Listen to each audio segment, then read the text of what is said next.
Thousands of displaced families returned to their homes in different parts of Lebanon following a 60-day ceasefire between resistance forces and Israel. In Kazakhstan, Russian President Vladimir Putin arrived in Astana as part of an official visit to assess and strengthen bilateral relations and take part in the Collective Security Treaty Organization Summit. In Peru, the government declared a prison emergency due to overcrowding and the poor state of the prison infrastructure.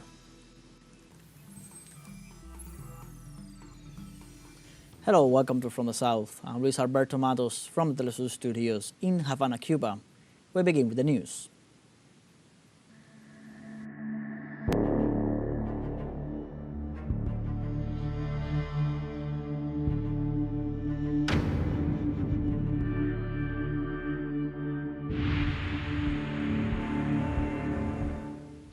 Thousands of displaced families returned to their homes in different parts of Lebanon and celebrate the victory of the Lebanese resistance after a ceasefire with Israel. The ceasefire is a byproduct of international pressure and the resistance of the Lebanese people. The agreement stipulated a 60-day ceasefire in which progress will be made in the prisoner swap, while the Lebanese forces will be the only ones allowed to deploy on the southern border. However, Israeli fire is still reported in the south of the country. In all, the Lebanese health ministry registered that 3,823 people have been killed and 15,859 injured since the escalation of the Israeli aggression towards Lebanon since September 2024.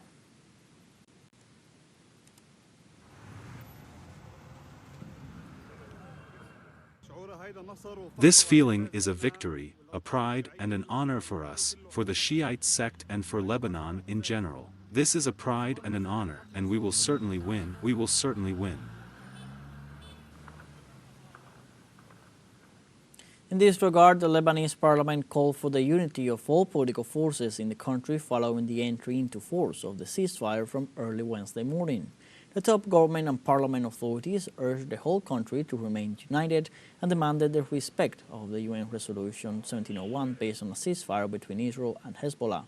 Prime Minister Jimmy Carter affirmed that he is facing a historical national situation and it is a collective responsibility to maintain unity to guarantee the security of citizens. The Prime Minister also thanked the Speaker of Parliament Nabi Berri for his cooperation with the defense of the country against Israeli hostilities after months of bombing.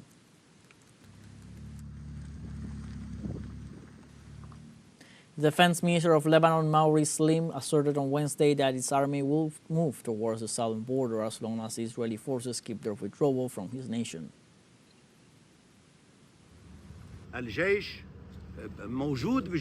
The army in the south will redeploy further as long as the Israeli enemy forces move out of the areas they are already present, keeping their retreat behind the international border. Concurrently, the Lebanese minister underscored that the national armed forces will ensure the safe return of displaced families to their homes. In addition, the army will further accompany the citizens entering the areas, and it will work on warning them of areas that still pose danger due to shellings or other kinds of aggressions. The army will do the technical work to alert them and guide them to the places they can return to. All this counting on the absence of the enemy on the territory as they are retreating. And the Chinese Foreign Ministry supported the ceasefire agreement between Israel and Lebanon, however warned that Israeli aggression in the Gaza Strip continues to destabilize the region. China is paying close attention to the current situation in Lebanon and Israel and has consistently been calling on all parties to strictly abide by UN Security Council Resolution 1701. We support all efforts conducive to easing tensions and achieving peace and welcome the agreement reached by relevant parties on a ceasefire. At the same time, China believes that the failure to achieve a ceasefire in Gaza is the root cause of the current round of turmoil in the Middle East. All parties should work together to promote a comprehensive and lasting ceasefire in Gaza as soon as possible. On Wednesday, Turkish President Recep Tayyip Erdogan also welcomed the ceasefire agreement between Israel and the Lebanese resistance group Hezbollah. We are pleased with the ceasefire agreement between Israel and Lebanon that came into effect this morning.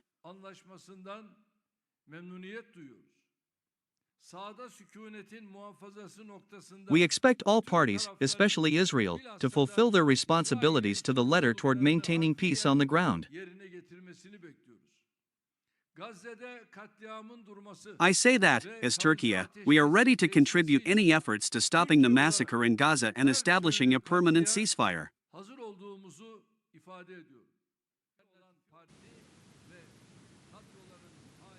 Despite the ceasefire in Lebanon, the Israeli army continued to intensify its attacks against Palestinians throughout the Gaza Strip.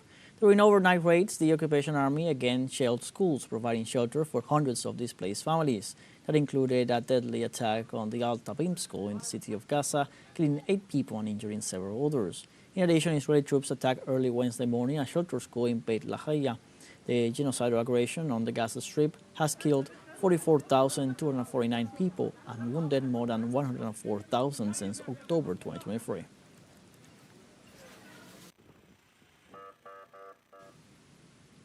Moving on to other news, the Namibian government urged over 1.4 million citizens to cast their votes in presidential election on Wednesday. Electoral authorities set up 2,521 polling stations in 121 domestic districts. There, citizens were able to go to the polls from 7 a.m. to 9 p.m. local time to elect the next president, as well as the 96 lawmakers out of the 104 members of parliament, as the axis of state will decide on the remaining 8 legislators. It is noteworthy to remark that the Southwest Africa People's Organization, known as the SWAPO Party, has ruled the nation since its independence from South Africa in 1990.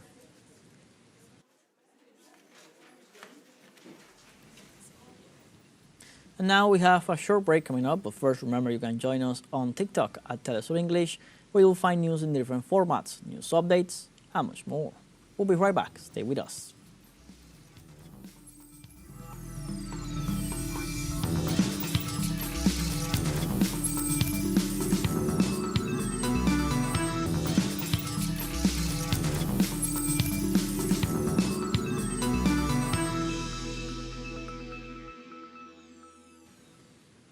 Welcome back. Russian President Vladimir Putin arrived in the Kazakh capital of Astana as part of an official visit to assess and strengthen bilateral relations. The Russian leader was received by his Kazakh counterpart Kassym-Jomart Tokayev. The two heads of state went to a presidential palace where they discussed topics of common interest.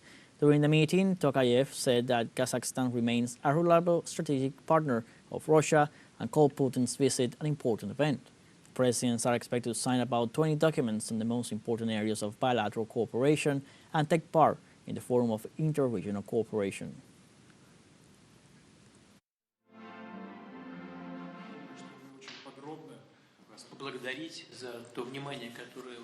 I want to thank you for the attention you constantly pay to the development of Russian-Kazakh relations. We feel it. We feel the attention of the President of Kazakhstan to this work that is most important for us. We consider Kazakhstan as our loyal friend, reliable and closest ally. In Albania, several arrests and 2 policemen were reported injured during an anti-government demonstration led by the conservative opposition. Opposition supporters blocked traffic on the main thoroughfares of Tirana, the country's capital, accusing Prime Minister Edi Rama's Socialist Party of corruption, of manipulating previous elections, and of usurping the power of the judicial system. Several lawmakers of the Democratic Party, members of the European People's Party, clashed with security forces. In this context, the police repressed the crowd with water cannons and tear gas.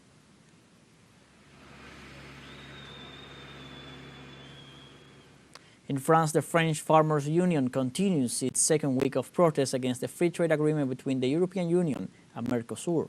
In the city of Montauban, dozens of tractors were parked overnight outside the headquarters of the French body that brings together agricultural associations and players in the agricultural world. They gather for an evening demonstration as actions across France intensify against a free trade agreement between the EU and the South American Mercosur bloc.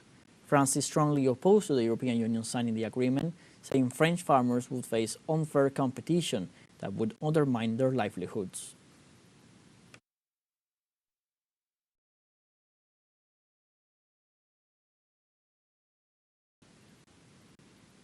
In this context, the French National Assembly categorically rejected in a non-binding vote the European Union-Mercosur Free Trade Agreement.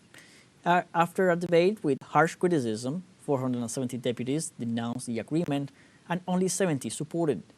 The decision of the lower house of the French parliament reinforced the position of President Emmanuel Macron, who ratified his opposition to the free trade initiative under heavy pressure from farmers. However, it seemed unlikely Paris would succeed in slowing down an agreement that the President of the European Commission, Ursula von der Leyen, estimated to be already in its final stage.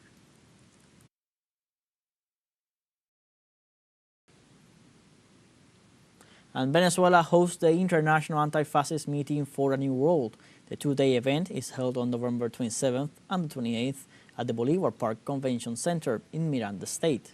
The meeting will be attended by delegates from different countries who will discuss strategies to give answers and assign tasks to prevent fascism from imposing itself in the sovereign peoples of the world. The meeting will also consolidate the ideas that emerged during the Anti-Fascist Youth Congress that took place on November 22nd and 23rd in the capital city of Caracas. These events consolidate Venezuela as the capital of the struggle against fascism and as a space to unify people's voices that were and are victims of fascism.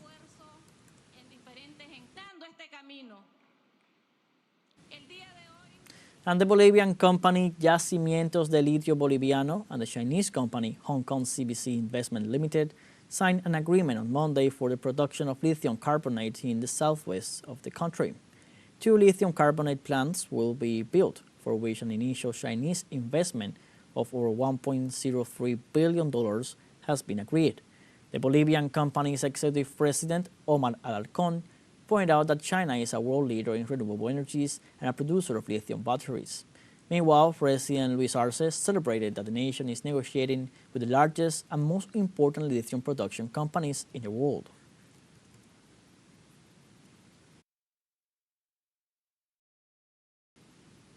And in Peru, the government declared a 2-year emergency in the National Penitentiary Institute and the National Penitentiary System. The executive reported the state of emergency of the institutions in order to address the crisis affecting the country's prisons. The emergency declaration responds to the alarming situation of overcrowding, with authorities reporting figures of 136%.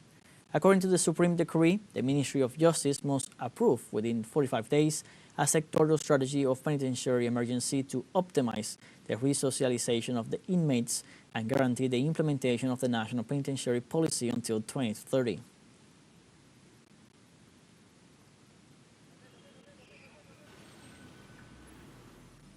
We now have a second short break coming up, but before we invite you to visit our YouTube channel at teleSUR English. There you'll be able to rewatch our interviews, top stories, special broadcastings, and more. Hit the subscribe button and activate the notification bell to stay up to date on the world's most recent events. Final short break, don't go away.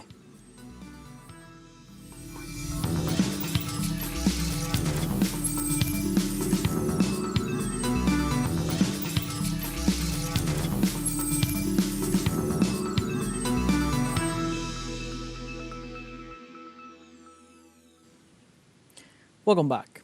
On Tuesday night, Brazil's federal police public with the evidence it is using for its indictments of former President Bolsonaro and his cronies for plotting to enact a military coup in 2022. Our correspondent Brian Muir has more.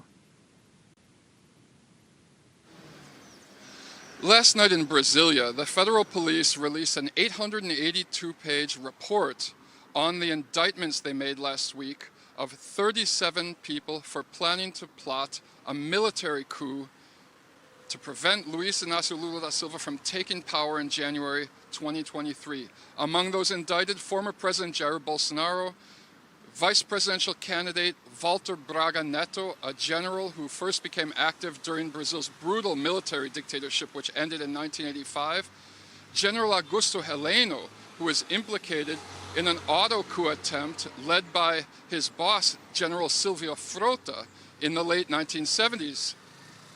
Frota, Wagner Neto, and Augusto Heleno were all members of an internal group within the military of hardliners called the Tigradas, which never conformed to the return of civilian rule. Now, according to the report, the evidence, which is based on testimonies of plea bargains, recorded conversations, documental evidence, and also conversations in chat groups between the different plotters, shows that there were 6 cells created to help move forwards the plans of the coup. One of them started in 2021 and used social media to try and undermine the population's confidence in the electoral system. Another one was tasked with covert activities. Among these covert activities were the planned assassinations of Lula, Alckmin, and Moraes. Now, it's interesting to note that the meetings where the planning took place for these assassinations took place in the house of General Walter Braga Neto. So for now, as the population processes all of this information, the Attorney General has the responsibility of opening formal charges. The sources I have in Brasilia tell me that this is probably going to happen after the Christmas holiday in the beginning of 2025. Let's go to the Caribbean, namely the Dominican Republic, where a Pandora box has been opened by the theft of ammunition within the domestic police forces. Let's see the coverage of our correspondent, Daisy Toussaint.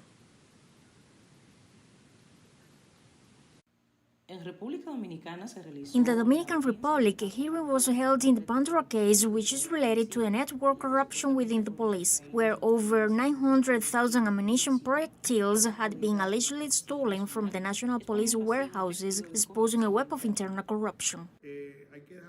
Let's make crystal clear that on this legal process, excluding civilian Miguelina Bello, the rest of defendants betrayed their uniform, betrayed their institution, and betrayed their country. Fortunately, some of them have held their accountability in court, as they have decided to collaborate with the public prosecutor's office. Particularly, 3 defendants have so far collaborated with the public prosecutor's office. In the Pandora case, 10 people have been charged, 9 of them police officers and a civilian. The public prosecutor's office unfolded that this criminal network used to steal ammunition. Right afterwards, they allocated that ammunition to 80 through border markets. The detained police officers were responsible for the custody of arms and ammunition, so they managed the arms depot, so they altered all this to cover up the projectiles theft. Thus, in 1 year, they have embezzled over 64 million pesos, equal to over $1 million from the state. Today, we exposed our arguments abided by law, proving the untruth of what was stated by the public prosecutor's office. We are taking a recess now. To continue with the hearing tomorrow at 2 p.m., we are convinced that the Chief Justice will be sovereign, independent, so that the authorities' ruling will be grounded in the principles and legal precepts. The case was described as complex, but the Chief Justice issued her verdict. 7 of the 10 defendants were remanded in custody, while the other 3 offenders received economic guarantees, in addition to reporting daily to the supervisor. Meanwhile, Miguelina Bello, the civilian involved, was given house arrest. You must understand that the public prosecutor's office is charging the majority of defendants with association of wrongdoers, which is globally known as criminal association. The entity accuses them of arms trafficking and an array of other allegations due to some weapons of the national police have gone missing. The Pandora case brought to light both the vulnerability of the country's security entities and the urgent need for reforms within the national police. Notwithstanding, defense attorneys will always seek to find their clients not guilty.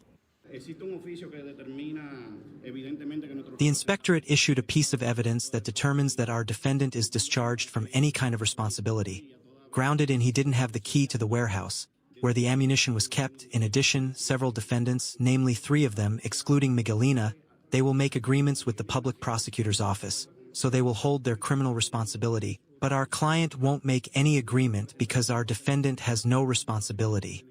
Thus he won't admit a crime he did not commit.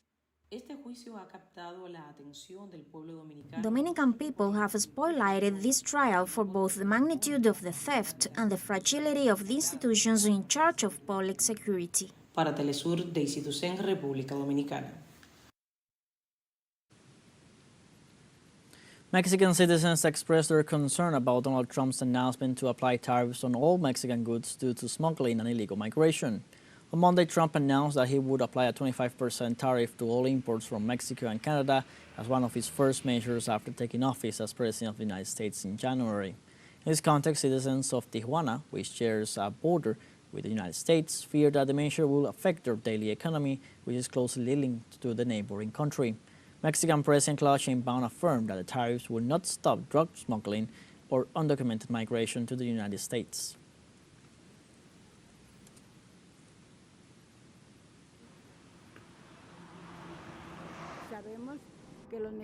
We know that the Mexicans are the ones who go and do the work, the ones who bring the labor, because they are the ones who give 100% to the work. If they, the U.S., throw all those people out, who is going to do those jobs? Not just that, but the farmers themselves are not going to let it happen. Like this, we have come to the end of this news brief. You can find these and many other stories on our website, telesurenglish.net. So join us on social media, Facebook, X, Instagram, Telegram, and TikTok. For TeleSUR English, I'm Luis Alberto Matos. Thank you for watching.